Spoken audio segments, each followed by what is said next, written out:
I've always been the type of person who keeps to herself at work. Just come in, do the job, and go home. I never really wanted to get too personal with anyone. That's probably why it caught me so off guard when he started paying attention to me. It started out small, little compliments here and there. You always look so professional, or that color looks great on you. At first, I thought he was just being friendly, polite, maybe a little old-fashioned. He was in his late 50s, been with the company for years. People respected him, and I didn't want to make a big deal out of nothing. But after a few weeks, it started to feel off. His comments got more personal, more intense. "You're too pretty to be sitting behind that desk," he'd say, or "I bet your husband's a lucky guy." It made me uncomfortable because I wasn't married. I wasn't even in a relationship, but it didn't seem to matter to him. In fact, I think it encouraged him. Then the physical stuff started. Nothing too obvious at first, just standing too close in the break room or brushing against me in the hallway. But the looks he gave me, I could feel his eyes on me, watching every move I made.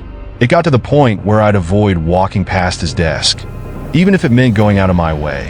I started dreading going to work. My stomach would knot up every morning just thinking about seeing him. He began making inappropriate comments whenever he got the chance, saying things like, "You should let me take you out sometime, show you a good time," or "You'd look amazing in something a little more revealing." He wasn't even trying to hide it anymore. I remember the worst moment clearly. It was late after 5 and most people had already gone home.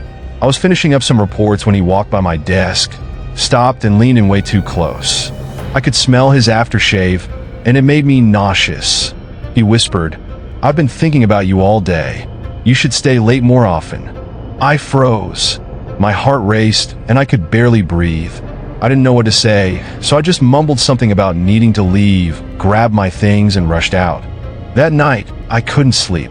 I kept replaying it in my head, wondering if I was overreacting. But deep down, I knew this wasn't just some misunderstanding. This was harassment, plain and simple. I didn't feel safe anymore.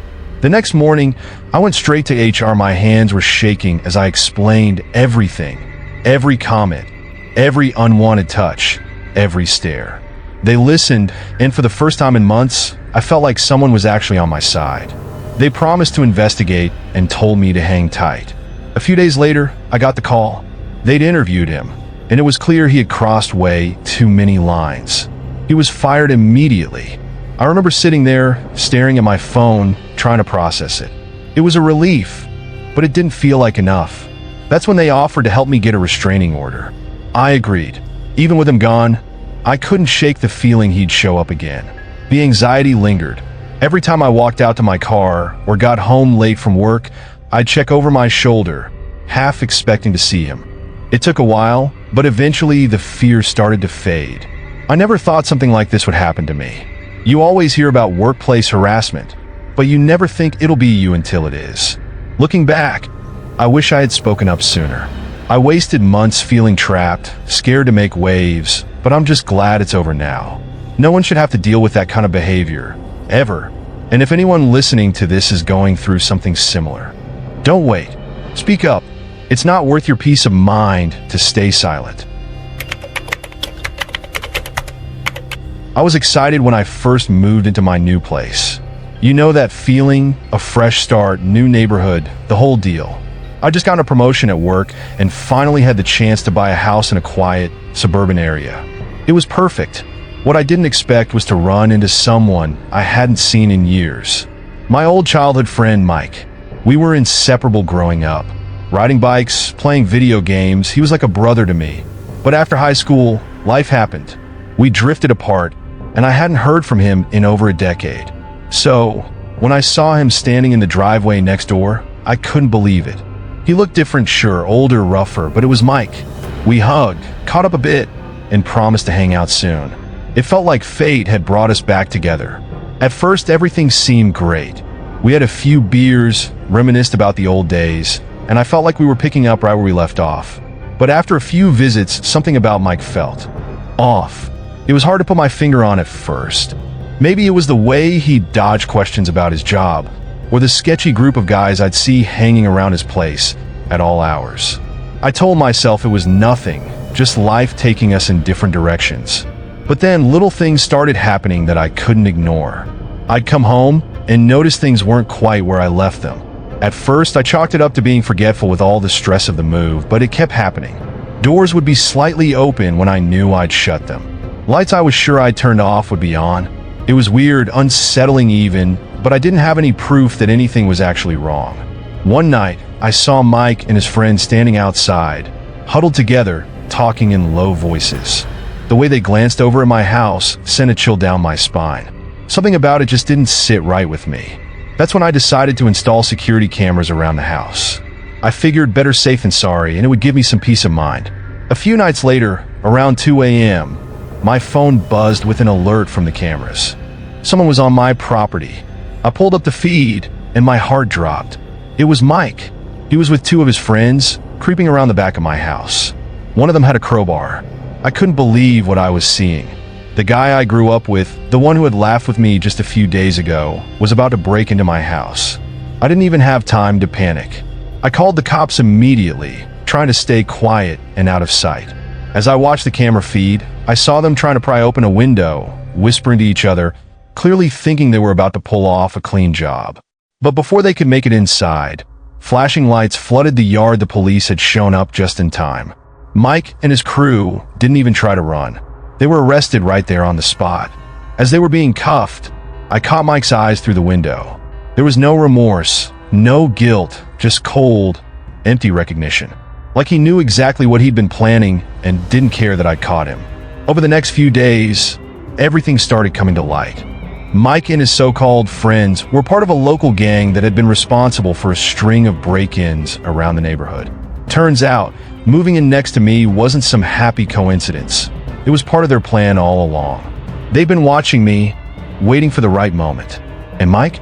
He was just using our old friendship to get close enough to rob me blind. When the police searched Mike's house, they found stolen goods, weapons, and even plans for other break-ins. It was sickening to think about how close I'd come to being another victim, all because I trusted someone I thought I knew. Mike was sentenced to prison, and I haven't heard from him since. Part of me still struggles to understand how someone I once considered a brother could betray me like that. But I guess you never really know people, do you? It's a hard lesson, but one I won't forget anytime soon. Looking back, I'm just grateful I trusted my gut and set up those cameras. If I hadn't, well, who knows what would have happened. But one thing's for sure, I'll never trust so blindly again. After everything that happened, I keep asking myself if there were signs I should have noticed sooner. When I moved to this town, I was just looking for a fresh start. My life had been on a downward spiral for a while, and I figured a new place, new people, maybe that would help me get back on track. That's when I met Tom. Tom was one of those guys everyone seemed to know and love. He ran a successful business downtown, always donated to local charities, and was constantly involved in community events. People spoke about him like he was some kind of saint. I was lucky enough to meet him not long after I settled in. He invited me to one of his charity events, and before I knew it, we were talking like old friends. I couldn't believe how open and generous he was. He even offered to help me get back on my feet, giving me a few odd jobs around town. To me, it felt like I had found a mentor, someone to look up to. For a while, everything seemed perfect. Tom would introduce me to people at gatherings, put in a good word for me when I was looking for work, and even helped me find a place to stay when I was struggling with rent. It felt like I had finally found the support I'd been missing for so long. But as time passed, I started noticing little things that didn't sit right. It was small at first, like how he'd always get these weird phone calls and step away, speaking in hushed tones, or how some people in town seemed to avoid him, even though they never said a bad word about him. I brushed it off. I mean, the guy was busy, he had a lot going on, but one night, everything changed. I was working late at one of Tom's properties, cleaning up after a small event he'd hosted. Most people had left, but I noticed Tom hadn't. I heard voices coming from one of the back rooms. At first, I thought nothing of it. Maybe he was just wrapping up a deal or something. But the voices got louder, more aggressive. Curiosity got the best of me, and I moved closer to the door, trying to hear what was going on. I heard Tom's voice, but it didn't sound like the friendly guy I knew. He was angry, shouting something about someone not holding up their end. There was another man's voice too, pleading, almost like he was scared. It didn't take long for me to realize this wasn't a normal argument. This was something else, something darker. Before I could even process what I was hearing, the door flew open. I stumbled back, and there stood Tom, staring right at me. His face twisted in a way I'd never seen before, pure rage. "What are you doing here?" he growled.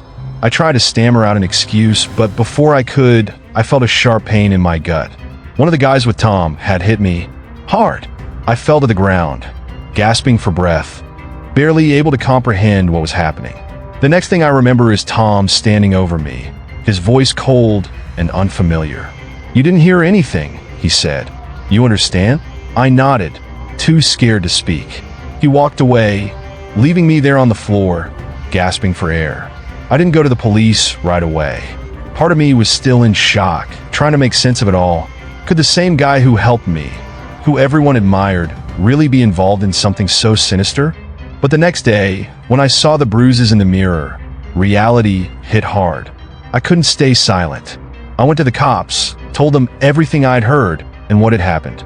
It didn't take long for things to unravel after that. Turns out, Tom wasn't the man everyone thought he was. Behind all those charity events and generous donations, he was running some sort of illegal operation, money laundering, maybe worse. The police had been looking into him for months, and my testimony was just the final piece they needed. Tom was arrested a few days later. The town was in shock. No one could believe it. How could the man who had done so much good be capable of such terrible things? Looking back, I feel stupid for not seeing it sooner. The signs were there, but I didn't want to believe them. I wanted to believe that Tom was the person he appeared to be, the one who had given me a second chance. But the truth is, I didn't know him at all. It's funny, isn't it? How someone can wear a mask so well that even the people closest to them don't see what's really underneath. I'm grateful I got out when I did, but part of me still feels haunted by it all, by the man I thought was my friend, my mentor, and by the truth that I'll never be able to forget. If you're enjoying the stories so far, don't forget to smash that like button and subscribe to the channel for more creepy stories just like these. And hey, have you ever had a paranormal experience? Drop a comment below and share your story with us. We'd love to hear it. Now let's dive into the next story. When I got out of prison, I knew I needed a fresh start. I'd made mistakes, serious ones, and I was determined not to go down that path again.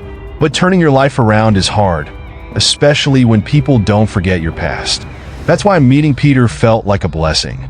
Peter was the kind of guy everyone looked up to.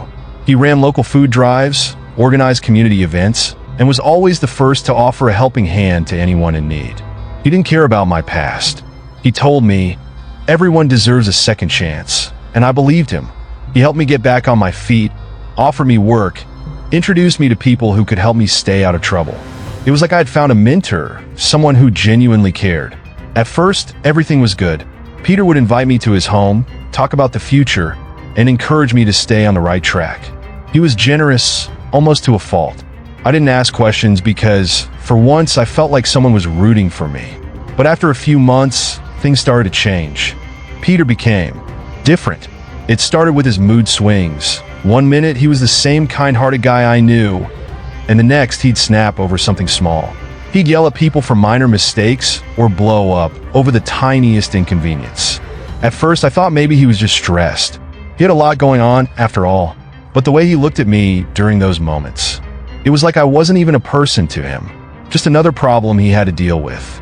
One night, after a community event, we went back to his house.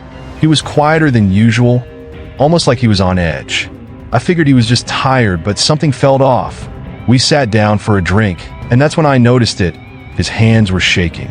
Not like a guy who's nervous, more like a man trying to keep something dark locked inside. He started talking, mumbling about how people in the community didn't appreciate him, how they'd be nothing without him. It was unsettling. I tried to steer the conversation back to something lighter, but that's when he snapped. Out of nowhere, he threw his glass against the wall, shattering it. I froze, my heart pounding as he turned to me, his eyes wild with anger. "You think you're better than me now? Huh? You think you could just walk away after everything I've done for you?" I didn't know what to say. Before I could even react, he lunged at me, grabbing me by the shirt and shoving me against the wall. His face was inches from mine, and I could smell the alcohol on his breath. "You owe me," he hissed. "You owe me everything." I managed to push him off and ran out of the house, not even looking back. I didn't sleep that night.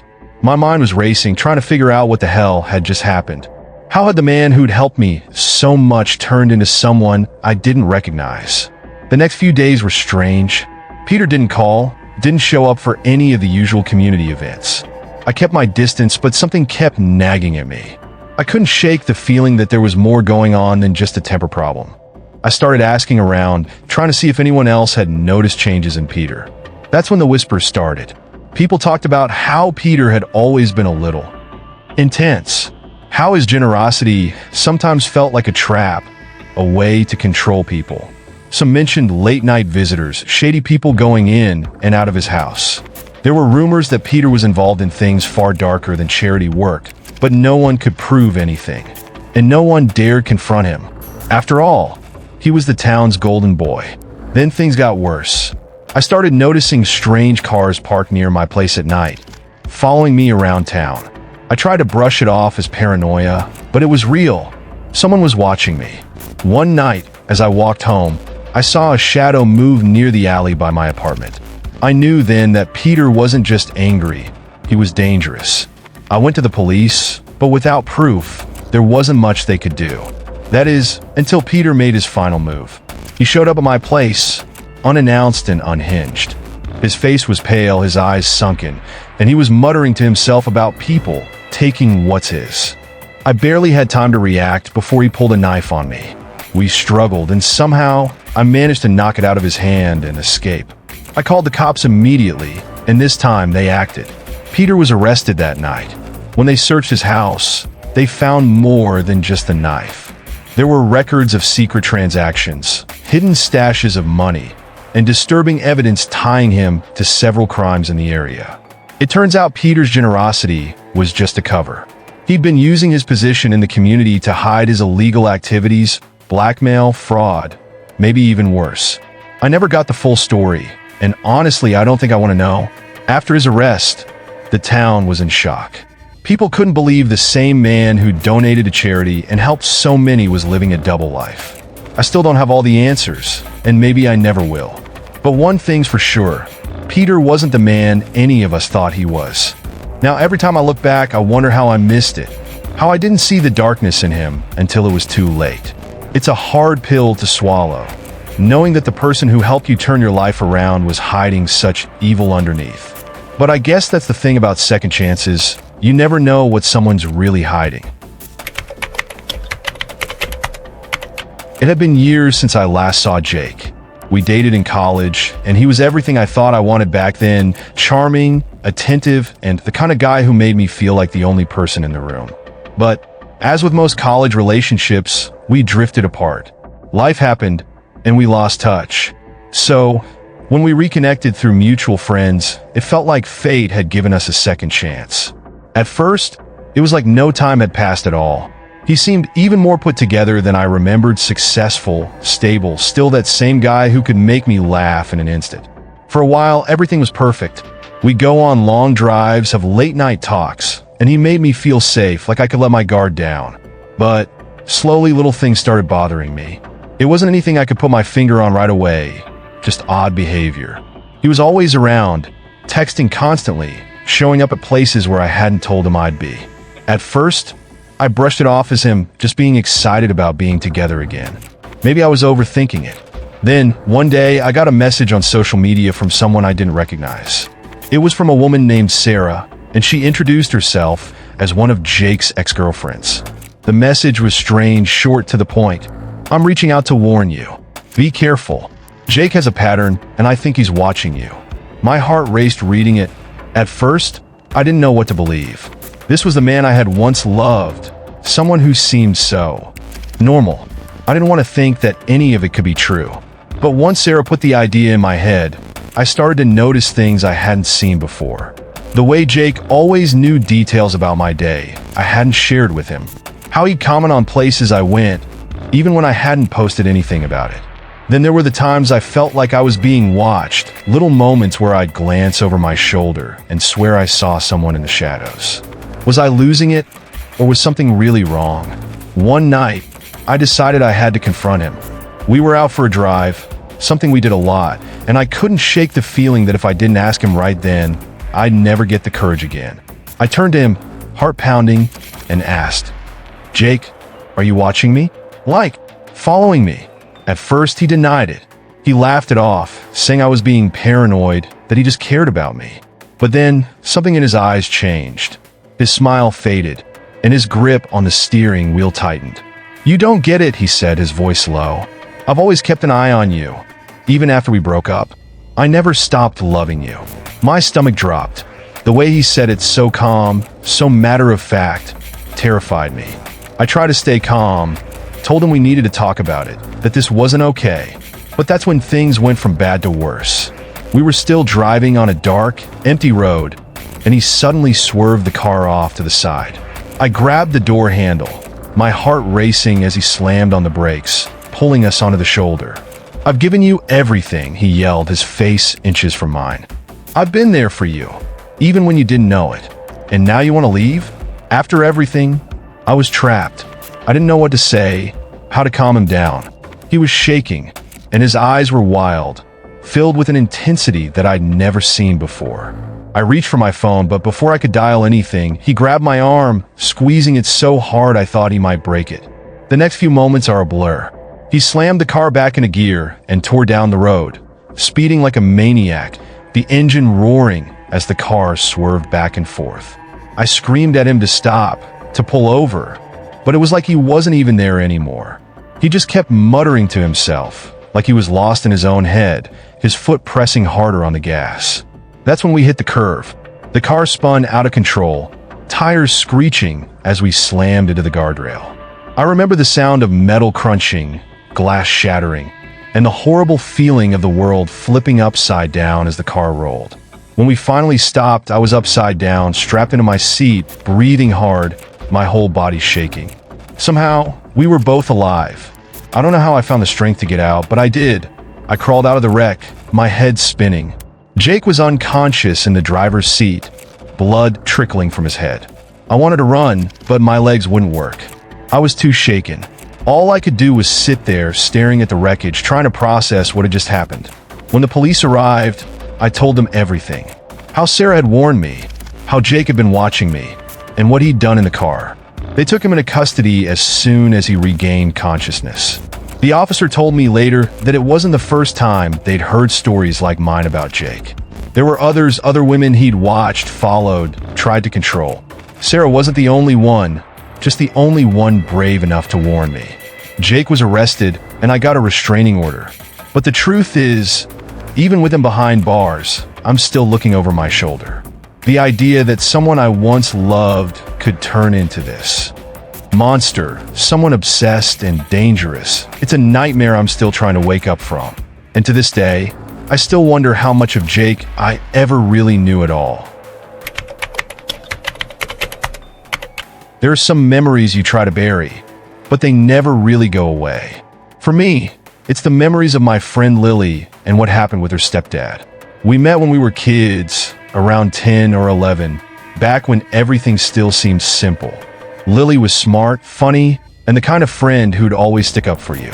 We'd hang out almost every day after school, riding bikes, playing video games, just being kids. But there was always something off about her home life, something I didn't understand back then, but wish I had. Her mom was nice enough, always welcoming me in with snacks and a smile, but her stepdad, Rob, he was different. At first, I couldn't really put my finger on it. He'd hover when we were hanging out, always watching from the corner of the room. And sometimes he'd make these weird comments to Lily like, "You're growing up fast," or "You're getting so pretty these days." I didn't think much of it at the time. After all, I was just a kid too, but the way Lily would go quiet when he was around always stuck with me. As we got older, it got worse. Rob's behavior became more obvious. He'd make comments about her clothes, her body, saying things no stepdad should ever say. I remember how Lily would brush it off, laugh awkwardly, or change the subject, but there was this tension in the air every time he walked into the room. One day, when we were about 14, I asked her about it, about the things he said and how weird he acted around her. She just shrugged and said, That's just Rob. He's like that. But even then, I knew something wasn't right. The day I'll never forget came about a year later. Lily had invited me over to study for a test, and everything was normal at first. We were sitting at the kitchen table, books spread out, when Rob came home early from work. He seemed off, his mood darker than usual, like he'd been drinking or something. He walked past us without saying anything, but I could feel his eyes on us, on her. The whole room felt tense. A little while later, Lily got up to grab a drink, and that's when it happened. I heard her gasp from the next room, and when I walked in, I saw Rob standing way too close to her. He had this look on his face, something I can only describe as predatory, and his hand was on her arm, gripping it tightly. She was frozen, her face pale, eyes wide, like she didn't know what to do. "Lily, come on," I blurted out, my voice shaking. "We should get back to studying." I don't even know where the courage came from, but in that moment, I just knew we had to get out of there. Rob's eyes flicked to me, and for a second, I thought he might lash out, but he let go of her arm and stepped back. Without another word, Lily grabbed her stuff, and we left. We didn't talk about it as we walked to my house. We didn't have to. We both knew what had almost happened. After that, Lily stopped inviting me over. We still hung out at school and in other places, but her house was off limits. I didn't push her to talk about it. I figured if she wanted to tell me, she would, but things were never quite the same between us. There was a heaviness to our friendship, a shared understanding of something we both wanted to forget. Years passed, and we drifted apart after high school. I always wondered what had happened to her, but life moved on. I never forgot about that day, though. It stayed with me, this quiet horror in the back of my mind. It wasn't until a few years ago that I heard from her again. Out of the blue, she messaged me, asking if we could meet up. When we did, I barely recognized her. She was stronger, more confident, but there was still that shadow in her eyes, a weight I knew all too well. She told me what I'd always feared. Rob had been abusing her for years. That day I'd witnessed was just one of many, and it only got worse after we stopped hanging out. Eventually, she found the strength to tell someone, her mom, a counselor, I'm not sure who, and Rob was reported to the police. He'd been arrested and charged with multiple counts of abuse. I didn't know what to say. I just sat there, numb, as she told me how hard it had been, how long it took her to get the courage to come forward. But she wasn't telling me this for sympathy. She was telling me because she'd learned something important, something we both needed to hear. "We both went through that, you know," she said, her voice steady. "You saw it too, and I think we both need to heal from it." She was right. Even though it wasn't happening to me directly, that experience had haunted me for years. I never talked about it, never told anyone, but the trauma was still there. After our conversation, I realized I needed help too. We both ended up seeing therapists, trying to work through the damage Rob had caused. It wasn't easy, and it took time, but slowly, we both started to heal. Lily is doing well now. She's moved away, started fresh, and is building a life where her past doesn't define her. As for me, I've learned that silence only gives power to the things we're too afraid to face. And while I'll never fully forget what happened, I know now that talking about it is the first step toward letting it go. Some memories don't go away, but they don't have to control you either. We thought it was going to be a weekend to remember, just a group of close friends, heading down to Nashville to celebrate Tessa's bachelorette party. It was supposed to be full of laughter, drinks, and all the typical craziness you'd expect from a night out in Music City. And for the most part, it was. But by the end of that weekend, everything had changed, and not in the way any of us expected. Emily had been acting off for a while, but none of us really noticed it until we were all together in Nashville. We'd known her for years, college friends, the kind of bond that usually doesn't break. She had always been the life of the party, but lately, something about her was different. She seemed unpredictable, on edge, like she was carrying the weight of the world, but refusing to talk about it. The first night started off fine. We were dancing, drinking, and just having fun. But as the night went on, Emily's mood shifted. She started picking fights with the bartenders, complaining about everything. Her drink wasn't strong enough, the music sucked, the people around us were too loud.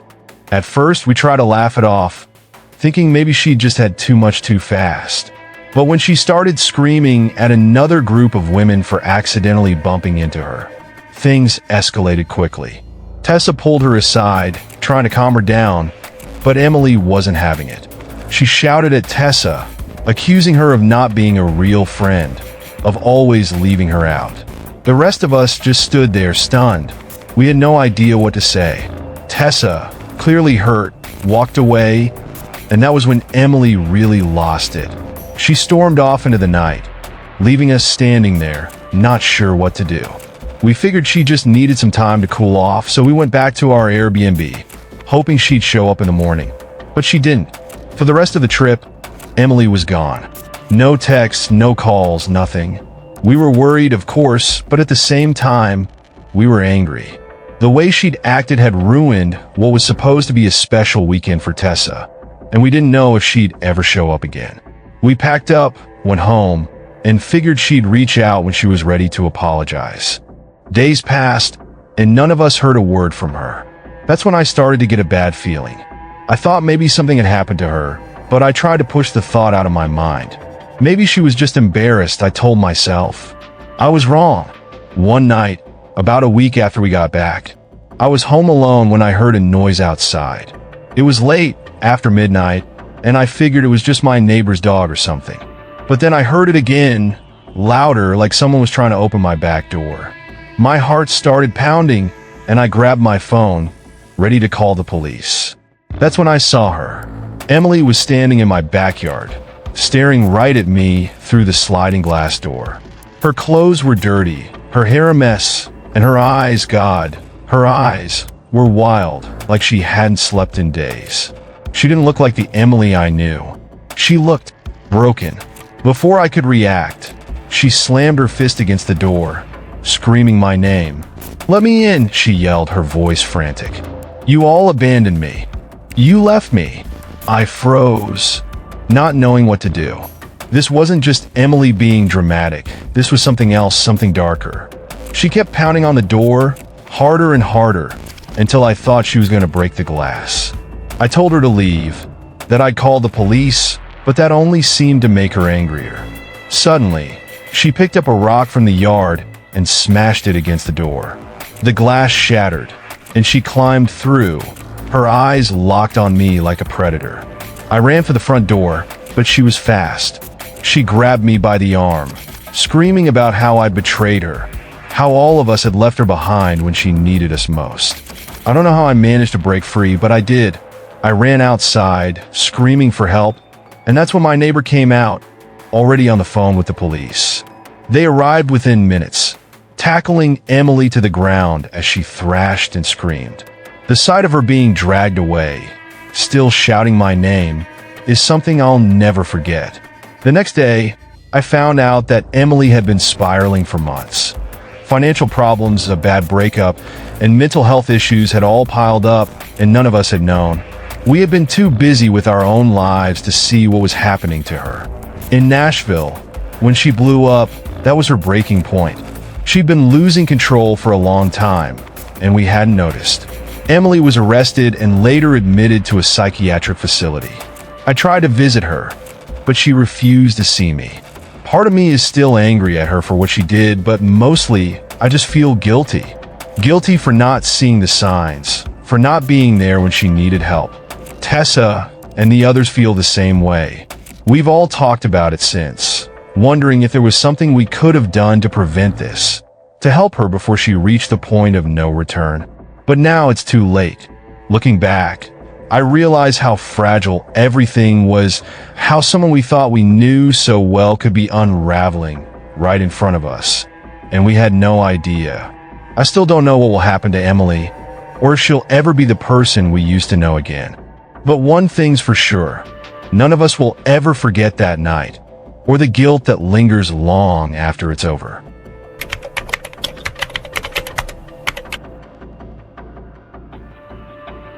When I was a kid, I didn't really think about danger. Sure, we all heard the usual warnings, don't talk to strangers, stay with the group, but it always felt like something that happened to other people, never to us. It wasn't until that one afternoon outside school that I realized how close we came to something terrible happening. I must have been around 12, just old enough to start feeling like I didn't need to be watched every second of the day.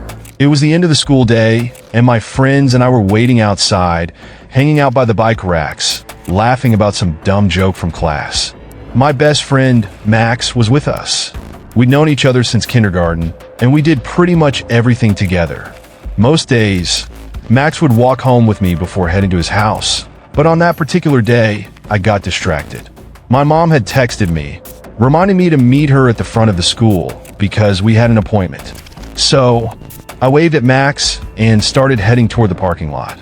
As I walked away, something caught my eye. Max had drifted to the edge of the sidewalk, near the road, where an older man was standing. He didn't look familiar, not a parent, not a teacher, just some guy standing by the fence. He was smiling, talking to Max, who seemed a little unsure, kind of half smiling, but not really saying much back. It was subtle, but something about the whole thing made me stop in my tracks. I didn't know why, but a weird feeling crept up my spine.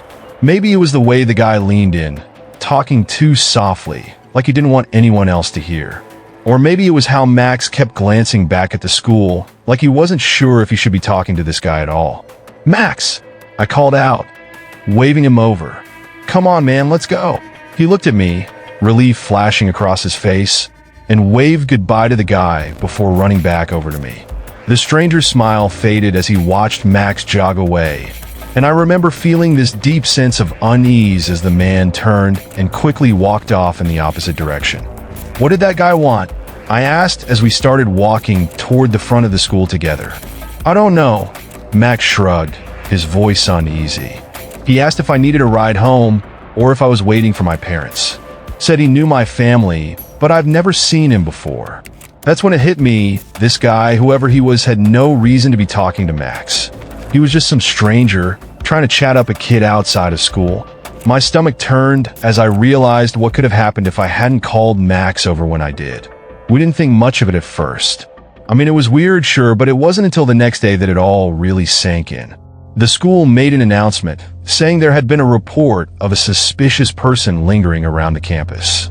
They reminded everyone to be cautious, not to talk to anyone they didn't know, and to stick with friends after school. It didn't take long for me to connect the dots. That guy, the one talking to Max, was the reason for the warning. After that, the school put in more security measures. They had teachers and staff out front at the end of the day, making sure no one was hanging around who didn't belong. They also sent home a letter to the parents, explaining what had happened and telling them to talk to us about the dangers of interacting with strangers. Max and I didn't talk about it much after that, but I couldn't shake the thought of how close we came to something awful happening. The truth is, I don't know what that guy's intentions were, and maybe it's better that I never find out. All I know is that, without even realizing it, I might have saved my friend from a situation that could have ended very differently. It was a wake-up call for both of us. We started paying more attention to the warnings we'd always shrugged off. Because as much as we thought we were invincible back then, that day taught us that danger isn't always obvious. It can be standing right outside the school with a smile on its face. If you enjoyed these true horror stories, you won't want to miss our next video. Check out Disturbing Horror Stories compilation by clicking the card on the screen or finding it as the previous video on our channel. Don't forget to like, subscribe, and let us know in the comments if you've ever had a paranormal experience. We'd love to hear your stories.